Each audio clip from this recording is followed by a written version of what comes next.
Good morning students of BSc part first mechanics. आपका जो first paper है उसमें आज हम नेक्स्ट वीडियो डालने जा रहे हैं और ये वीडियो है अवमंदित सरल आवर्ती दोलक की ऊर्जा, शक्ति एवं विशेषता गुणांक पर, यानी energy, power dissipation in quality factor of damped simple harmonic oscillator. बच्चों, हम इससे पहले 3 वीडियो हम बना चुके हैं। इन 3 वीडियोस के अंदर हमने डैम्ड हार्मोनिक ऑसिलेटर किसे कहता है इसके बारे में आपको बताया था।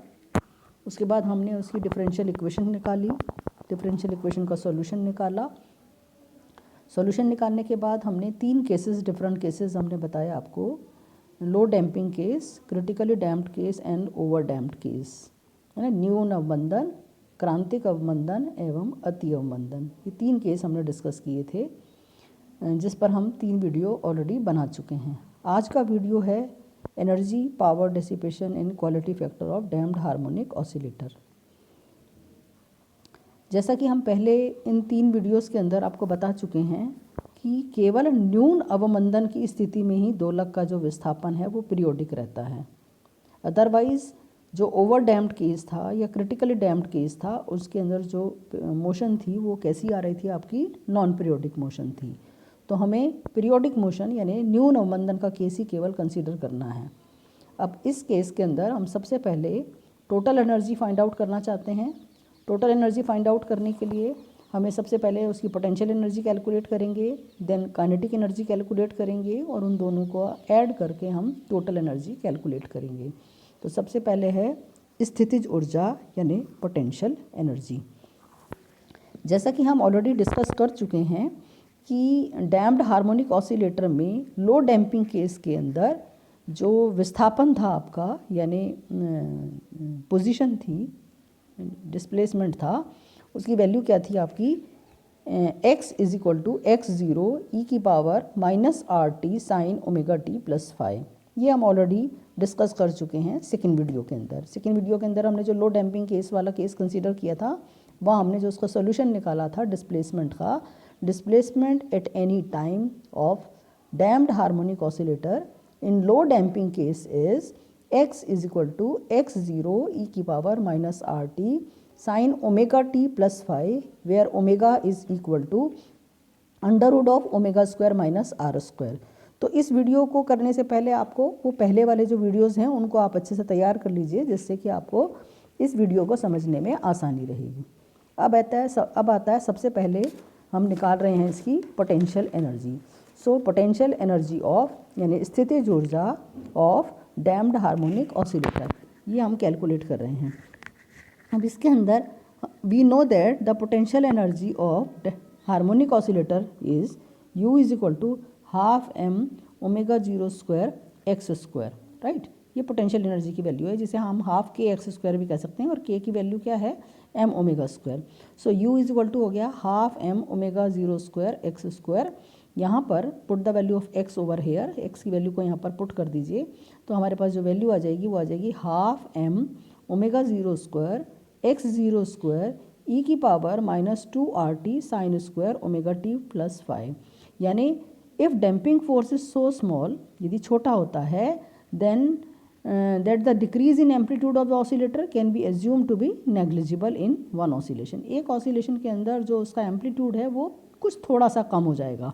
देयरफॉर, और जैसे जैसे हम और नंबर ऑफ ऑसिलेशंस बढ़ते जाएंगे, फिर धीरे धीरे इसका एम्पलीट्यूड कम होता चला जाएगा।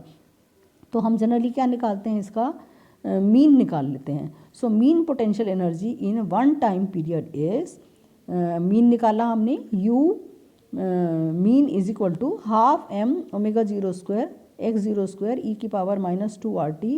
मीन किसका निकाल रहे हैं हम यहाँ पर, साइनोसाइडल, क्योंकि साइनोसाइडल टर्म ही आपकी टाइम के साथ साथ चेंज हो रही है। So sine square omega t plus 5।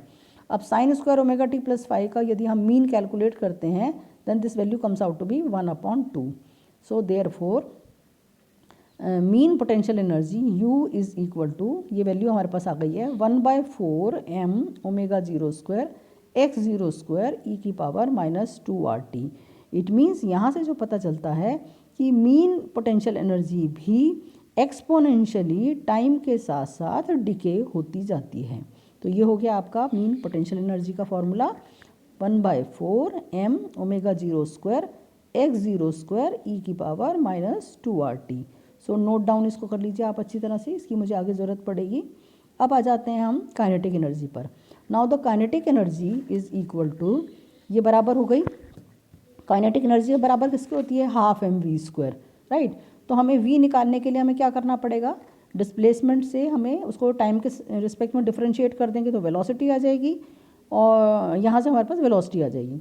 So here x is equal to, as we know in case of low damping case, यानी न्यून अवमंदन की स्थिति में हम जानते हैं विस्थापन किसी समय t पर, जिसे तात्क्षणिक विस्थापन भी कहते हैं, x इज इक्वल टू बराबर हो गया x0 e⁻⁻RT sine omega t plus 5, यानी instantaneous displacement at any time t is equal to x is equal to x0 e⁻⁻RT sine omega t plus 5। Now differentiate with respect to time t, सो dx by dt which is comes out to be v is equal to x0 e⁻⁻RT। अब क्या करेंगे, इसको by parts कर देंगे। By parts में e⁻⁻RT को आपने एज इट इज़ ले लिया, साइन ओमेगा टी प्लस 5 का डिफरेंशिएट करा है, omega cos omega t plus 5। उसके बाद हम क्या करेंगे, प्लस e⁻⁻RT को हमने डिफरेंशिएट करा, minus r e⁻⁻RT sine omega t plus 5 आपका एज इट इज़ हो गया, और e⁻⁻RT को मैंने यहाँ से कॉमन ले लिया था। सो dx by dt यानी v comes out to be x0 e⁻⁻RT into omega cos omega t plus 5 minus r sine omega t plus 5। Now the kinetic energy comes out to be 12mv square. Put the value v over here, v की value को put कर दीजिए, square ले लीजिए। Square करते ही हम क्या करेंगे, a प्लस बी का होल स्क्वायर से हमने इसको खोल लिया है। Now this is a plus B का whole square, a square plus B square minus 2ab। ये हमने नेक्स्ट स्टेप के अंदर खोल रखा है। नेक्स्ट स्टेप के अंदर खोलने के बाद आपके पास जो काइनेटिक एनर्जी आपके पास आ जाती है, वो आ जाती है आपके पास k इज इक्वल टू, बच्चों आप अपनी कॉपी के अंदर खुद अपने हाथ से भी इसको डिराइव करेंगे। जब आप अपने हाथ से करेंगे तो आप आसानी से इसको समझ पाएंगे। सिंपल मैथमेटिक्स है, सिंपल अलजेब्रा है, इसलिए किसी को कोई प्रॉब्लम नहीं आएगी। सो काइनेटिक एनर्जी बराबर हो गई है 12m x0 square e⁻⁻2RT into omega square cos square omega t plus 5 plus r square sine square omega t plus 5 minus omega r sine 2 omega t plus 2/5, यानी sine a cos 2 sine a sine b बराबर हो गया sign 2a। तो उससे हमने इसको यहाँ से चेंज कर लिया था। नाउ अब हमें यहाँ से क्या निकालना है, again we have to calculate the value of average. Average चाहिए हमको, एवरेज निकालने के लिए, क्योंकि काइनेटिक एनर्जी भी यहाँ पर आप देख रहे हो टाइम के साथ साथ चेंज हो रही है। अब एवरेज यदि हम कैलकुलेट करते हैं तो कॉस स्क्वायर ओमेगा टी हो या साइन स्क्वायर ओमेगा टी हो, इन सब की जो एवरेज वैल्यू है वो आती है आपके पास 1/2, और साइन 2 थीटा की वैल्यू जो आती है वो आती है 0। So therefore average kinetic energy बराबर हो गई, हमने यहाँ पर कॉस स्क्वायर ओमेगा टी की वैल्यू हमने हाफ रख दी है, the value of cos square omega T is half, sign square omega T is half, इनकी एवरेज हाफ हो गई, और इसमें साइन 2 थीटा की वैल्यू हो गई हमारे पास, ये साइन 2 थीटा की वैल्यू हो गई आपके पास एवरेज 0 आ गई है। सो के एवरेज बराबर हो गया, हाफ हम बाहर कॉमन ले लेंगे। So this comes out to be 1/4m omega 0 square e⁻⁻2RT omega square plus r square, और के बराबर हो गया, अब omega square plus r square की जगह हम लग सकते हैं ओमेगा 0 स्क्वायर। तो मेरे पास जो वैल्यू आ जाएगी वो आ जाएगी आपके पास k is equal to 1/4m omega 0 square x0 square e⁻⁻2RT। ये मेरे पास वैल्यू आ गई है काइनेटिक एनर्जी की। और यहाँ से एक चीज़ जो क्लियर हो रही है वो ये है कि एवरेज काइनेटिक एनर्जी हो या एवरेज पोटेंशियल एनर्जी हो, दोनों की वैल्यू सेम आती है, और काइनेटिक एनर्जी भी पोटेंशियल एनर्जी की तरह टाइम के साथ साथ एक्सपोनेंशियली डिके होती जाती है। अब आ जाता है नेक्स्ट, आ जाता है इसकी total energy. Total energy is equal to हो गया sum of kinetic energy and potential energy. So the total energy of damped harmonic oscillator for one time period, एक टाइम पीरियड के लिए हम निकाल रहे हैं। So average of E is equal to हो गया average of K plus average of U। Put the value of K and U already ऊपर कैलकुलेट कर चुके हैं, पुट कर दीजिए। पुट करने के बाद 1/4 और 1/4 ऐड होकर 1/2 हो जाता है। सो एवरेज एनर्जी हो गई है आपकी 1/2m omega 0 square x 0 square e⁻⁻2RT, यानी ये भी आपकी टाइम के साथ साथ एक्सपोनेंशियली डिके हो जाती है। तो यहाँ से हम एनर्जी रिलैक्सेशन टाइम की वैल्यू कैलकुलेट करते हैं और उसकी डेफिनेशन निकालते हैं कि if t is equal to 1/2r यानी टॉ हो गया है, then the value of average energy is equal to average total energy is equal to E maximum upon E। E maximum किसको माना है हमने 1/2m omega 0 square x 0 square, ये maximum थी यानी सिंपल हार्मोनिक ऑसिलेटर की थी जब डैम्पिंग को हमने नेग्लिजिबल मान रखा था। तो सिर्फ जो एक्सपोनेंशियल टर्म है उसकी वजह से मेरे पास क्या आ जाएगा 1/E आ जाएगा, क्योंकि t की वैल्यू मैंने क्या रख ली है 1/2r, और 1/2r से 2r आपका कैंसिल हो गया, आपके पास आ गया e⁻⁻1 और उसको हम नीचे ले गए हैं। सो आपके पास E आ गया, एवरेज ऑफ E बराबर हो गया E मैक्सिमम अपॉन E, और 1/E की वैल्यू हो गई 0.368। So average energy total energy of damped simple harmonic oscillator comes out to be 0.368 E maximum, यानी यहाँ से जो डेफिनेशन आ जाती है हमारे पास, the time in which the total energy of the oscillator becomes equal to the 36.8% of its initial value is called energy relaxation time।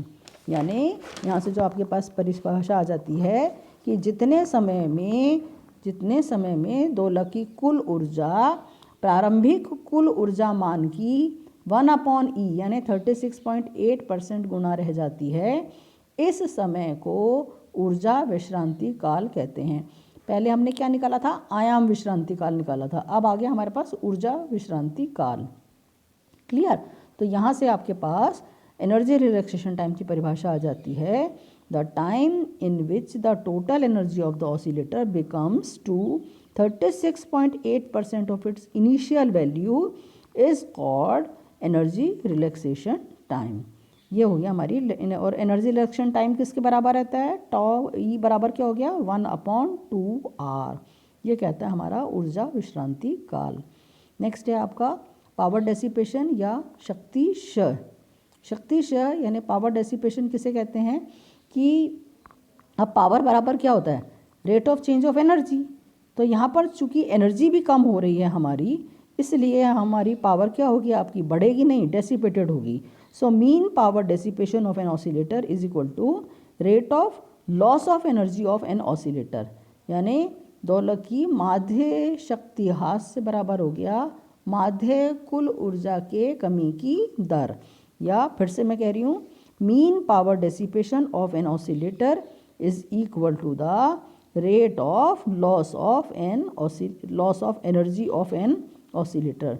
So average dissipated power P बराबर हो गया d/dt of average energy. So P बराबर हो गया, E की value को हम यहाँ पर पुट कर देंगे, डिफरेंशिएट कर दें टाइम के रिस्पेक्ट में, तो मेरे पास क्या आ जाएगा, माइनस और माइनस मिलकर प्लस हो गया। तो ये आपके पास क्या आ गया 2r 1/2m omega 0 square x 0 square e⁻⁻2RT which is equal to 2r into E. अब 2r बराबर क्या है, टॉ है। सो एवरेज पावर बराबर हो गया E/टॉ।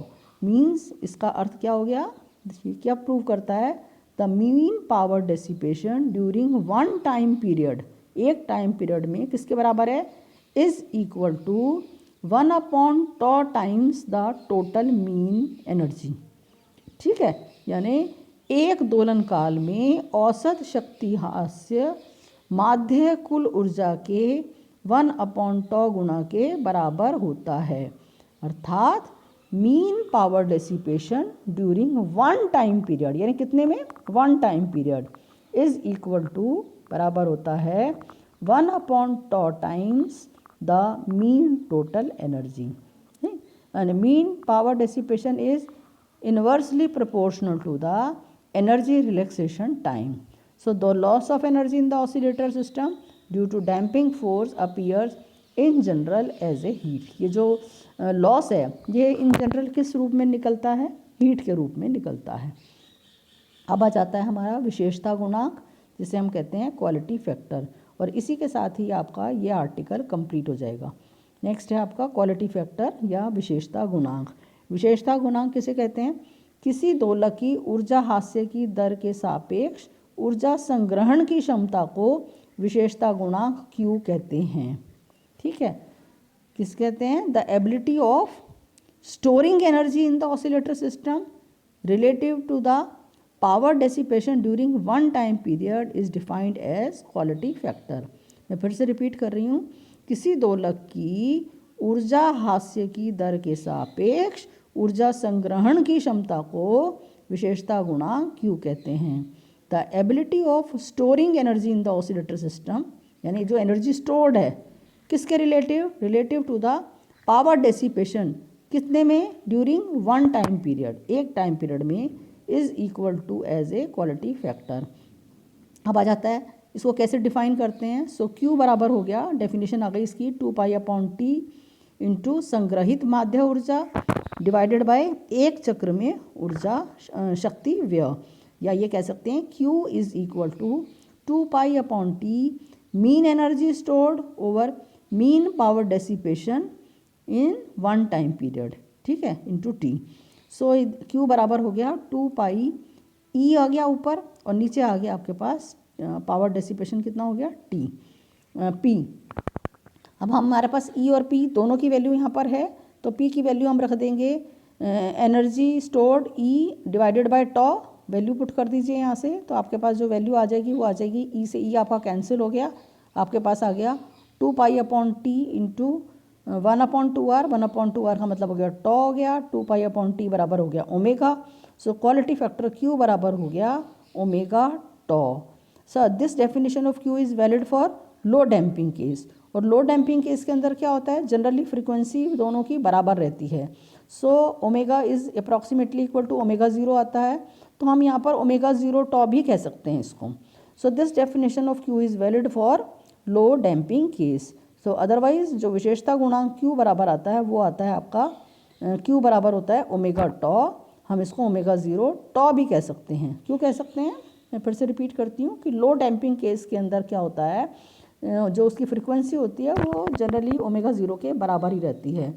So this expression defines the quality factor of damped simple harmonic oscillator, right. तो इसे कहलाते हैं हम क्वालिटी फैक्टर। तो यहाँ आकर now as Q is equal to omega 0² minus R² and R बराबर 1/T एंड ओमेगा बराबर हो गया, यहाँ से हम ओमेगा 0 को कॉमन ले लें तो बराबर हो गया 1 माइनस R² अपॉन ओमेगा², और ओमेगा 0 बराबर हो गया 1 अपॉन ओमेगा 0² टॉ²। यहाँ से यदि आप टॉ की वैल्यू को रख दें यहाँ पर तो आपके पास आ जाता है ओमेगा बराबर हो गया omega 0 √1 minus 1 upon 4Q²। So this derivation is also very important. Exam में ये बहुत बार पूछा गया है, एग्ज़ाम में बहुत बार पूछा जाता है कि prove that omega is equal to omega 0 into √1 minus 1 upon 4Q²। So thus the oscillator executes simple oscillations with a natural frequency when the quality factor is infinitely large, ठीक है। But as the Q decreases the frequency of oscillator also decreases, और कह सकते हैं कि when Q is equal to 0.5 the frequency of oscillator becomes 0। So कई बार इस पर शॉर्ट टाइम क्वेश्चंस भी आ चुका है कि Q के किस मान पर दोलन की आवृत्ति 0 हो जाती है। सो यदि Q का मान 0.5 हो तो उसकी फ्रीक्वेंसी ऑसिलेटर की 0 हो जाती है, राइट। तो यहाँ आकर आपका ये आर्टिकल कंप्लीट हो गया है, और इस पर एग्ज़ाम में किस तरह से सवाल पूछे जाएंगे एक असाइनमेंट मैं आपके लिए तैयार कर दूंगी, जिससे आपको आइडिया हो जाएगा कि किस तरह के सवाल होते हैं। तो ये आपका डैम्प्ड सिंपल हार्मोनिक ऑसिलेटर का जो यूनिट है आपकी वो ख़त्म हो जाती है। नेक्स्ट आपकी जो हम 4th यूनिट है उसको स्टार्ट करेंगे, और 4th यूनिट के अंदर हम जो पढ़ने जा रहे हैं वो है driven harmonic oscillator and coupled oscillations. So next video के अंदर मिलते हैं। Thank you so much.